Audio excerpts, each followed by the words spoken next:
నమ శివాయ, ఓం నమ శివాయ, ఓం నమ శివాయ. శ్రీశైల మల్లికార్జున పరబ్రహ్మకు ఆశీస్సులు మీ అందరికీ ఉండాలని కోరుకుంటూ 8వ తారీఖు నుంచి 14వ తారీఖు దాకా వార ఫలాలను చూద్దాం. మీన రాశి వారికి ఎలా ఉంటుందో చూద్దాం.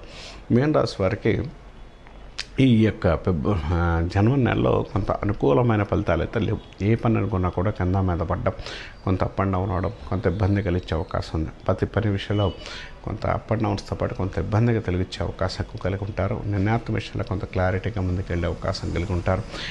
ప్రతి విషయంలో నిర్ణయం తీసుకున్నప్పుడు మాత్రం 1-2 సార్లు కింద మీద పడే అవకాశం కలిగి ఉంటారు. టెన్షన్ వాతావరణం ఎక్కువగా ఉంటుంది. మిగిలిన విషయాల్లో క్లియర్గా ఉండే అవకాశం కలిగి ఉంటారు.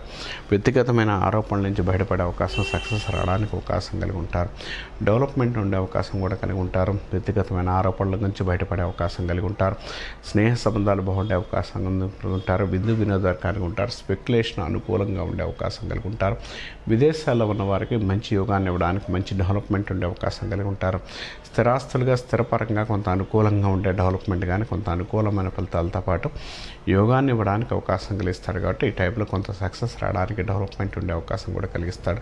ప్రయత్నాలు ఏదైనా చేసినప్పుడు 1-2 సార్లు ఆలోచించి నిర్ణయం తీసుకోండి. మంచి ఫలితాలు ఉండే అవకాశం కలిగి ఉంటారు. కొత్తగా ఏదైనా ప్రయత్నం చేసినప్పుడు కానీ, నిర్ణయాలు కానీ ఏదైనా కూడా ముందుకెళ్ళేటప్పుడు 1-2 సార్లు ఆలోచించుకొని ముందుకెళ్ళగలిగితే ఈ యొక్క రాశి వారికి మంచి ఫలితాలు, మంచి డెవలప్మెంట్, మంచి అనుకూలమైన ఫలితాలు ఇవ్వడానికి అవకాశం కలిగి ఉంటారని చెప్పుకోవచ్చు. తర్వాత ఎక్కువగా ఈ రాశి వారు సాధ్యమైనంత వరకు కూడా ఎక్కువగా శివారాధన, శివుణ్ణి ఎక్కువగా పూజించడం వల్ల మంచి ఫలితాలు ఉంటాయి.